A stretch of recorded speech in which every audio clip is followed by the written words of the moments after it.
Hi, I'm Paolo Pangilinan and I play Carl in Gaya sa Pelikula. I'm Ian Pangilinan playing Vlad Austria from Gaya sa Pelikula. Ako si Kokoy Santos at ako si Mando sa Mando. Hi guys, my name is Alex Diaz and I play Barry Cruz in Mando. How did I prepare? Did I watch BLs? Well, I was given an assignment to watch Full House and then also Together. I didn't consider myself a legitimate actor then. So to be able to act and to be able to respond to those types of stimuli na yun, I really had to repeat and see how differently they react even though the situations are similar. Yun. That's how I prepared. I just focus on two things kasi I'm also a medical student, so it was very hard for me to balance things. And yeah, and Ian was really helpful, my co-actor. He would say lines in so many different ways, and he came from theater kasi, so of course it was such a pleasure to have him because it was such a relaxing environment to have someone that really had this stuff together na. I definitely did watch some BLs, pero yun nga, parang like Together, I also watched some Dark Blue Kiss episodes. Pero primarily, yung studying material namin is yung Before Trilogy. Before Sunrise, Before Sunset, Before Midnight. Primarily nga, dahil gusto naming sabihin sa BL naming to, na yung heteronormative portrayal of love, kahit naman ilagay mo siya sa like gay context, like nag-work pa rin siya. So it's like it's sending this message na it's like hindi iba ang gay love from straight love. It just so happens that it's two guys. It's sending the overused but still very true rhetoric na love is love is love is love is love. Kaya yung primary na pinag-aaralan namin is yung mga love in its purest form. Like yun nga, Before Sunrise, Before Sunset, Before Midnight, Call Me by Your Name, all of these showcases of parang love without any sort of like bahid ng parang iba siya dahil they are two men. Does that make sense? Yeah. Ako kasi bago ko gawin yung Game Boys, noon na yung Mando po. Nag-resume lang kami nitong nagbalik GCQ tayo. At bago ko gawin yung Mando, wala naman akong napanood na BL series. Napanood ko yung Call Me by Your Name. At napanood ko na lang Together, nito na lang lockdown since nito lang yung BL, 'di ba? Sa Pinas. So pinanood ko ilang episodes. So medyo nakakakuha tayo ng konting medyo gets natin yung formula nung Together na ang treatment is yun nga, katulad ng sinabi nila, walang pinagkaiba to sa nagmamahala na parehong straight. Yes. Hindi as in wala talagang pinagkaiba to.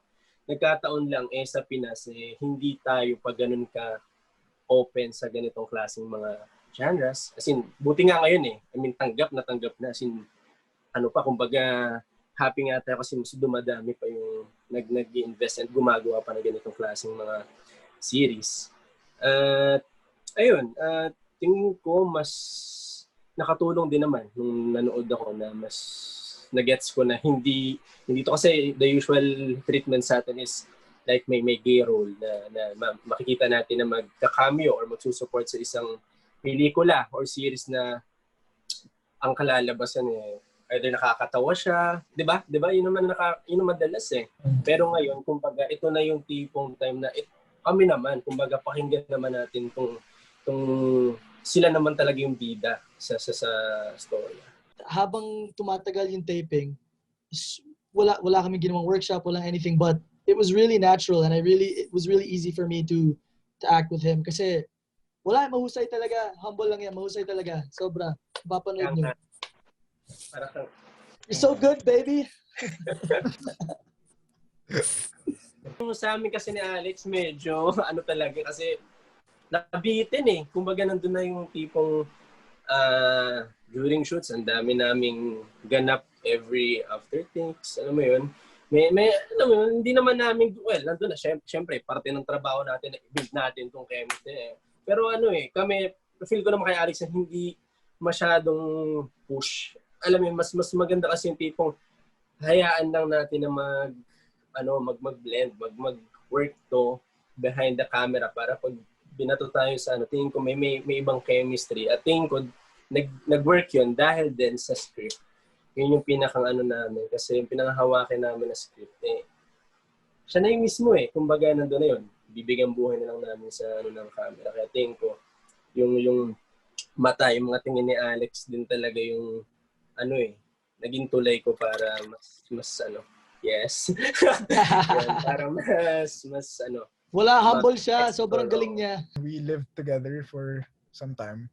Did some chores. A lot of time. The harder scenes kasi for me, when chemistry was was the main thing, yung away, no? It was really hard for me to bicker 'cause we with get along Ian so kasi well, so it's we like get it's along our so first well. fight. I think with the chemistry, feeling ko yun yung main reason kaya ako yung nakuha as Carl because I really worked well with Ian. Hala, nagsastutter ako. Yeah. Okay, so, hala, I'm turning red. Okay, so for me, really developing chemistry with Ian was easy.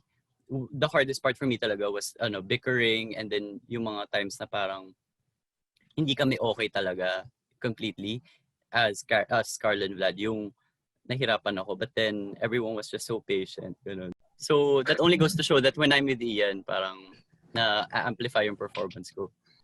And I just hope that when people see Mando, that it normalized. And even when they see guys sa pelikula, that we start normalizing, we start, like, the people that are making films, I'm sure that at least half of them, if not more, are LGBTQ.